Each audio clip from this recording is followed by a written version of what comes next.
Visakha Vijayawada metro మొదటి దశ పనులనే 3 ఏళ్లలో పూర్తి చేస్తామని మంత్రి నారాయణ తెలిపారు. విశాఖ మెట్రో ఫేజ్ 1లో భాగంగా 46.23 కిలోమీటర్ల పనులకు టెండర్లు పిలిచినట్లు చెప్పారు. ఫేజ్ 2లో మరో 30 కిలోమీటర్లు ఉంటుందన్నారు. విజయవాడ మెట్రోకు 2 రోజుల్లో టెండర్లు పిలుస్తామని తెలిపారు. విశాఖపట్నం విజయవాడ మెట్రో ప్రాజెక్టు నిధుల కేటాయింపునకు రాష్ట్ర మంత్రివర్గం ఆమోదం తెలపడంతో దానికి సంబంధించిన ప్రక్రియ ఊపందుకుంది.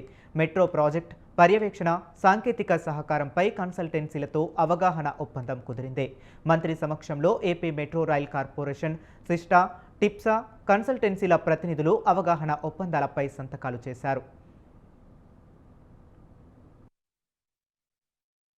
ఈరోజు ప్రపంచం మొత్తంలో ఉన్న మార్గాలు ఒకటి ఏంటంటే metro rail. Public transport is very important. దానికి కాస్ట్ ఎంత అవుతుంది, దానికి ఎంత డైరెక్ట్ వైబుల్ అవుద్ది, అది వెంటనే వైబుల్ కాదు. ఇప్పుడు ప్రపంచం అంతా ఎక్కడ తీసుకున్నా ట్రాఫిక్ సమస్య, ఏ దేశం తీసుకున్నా, ఏ రాష్ట్రం తీసుకున్నా, ఈవెన్ ఒక మున్సిపాలిటీ తీసుకున్నా, ఈరోజు సమస్యలు ఏంటంటే ఉన్న సమస్యల్లో ట్రాఫిక్ సమస్య. అందుకనే మిక్స్డ్ డెవలప్మెంట్కి వచ్చేసారు. బిల్డింగ్ పర్మిషన్స్ కూడా మిక్స్డ్. ఒకే బిల్డింగ్లో కింద షాపింగ్ కాంప్లెక్స్, నెక్స్ట్ ఫ్లోర్లో హోటల్ కానీ ఆఫీస్ కానీ, ఆ పైన రెసిడెన్షియల్. అంటే ఆ రెసిడెన్షియల్లో ఉండేవాళ్ళు ఆఫీసులో పోవటానికి కార్లు గీర్లు వాడకుండా అక్కడే వాక్ టు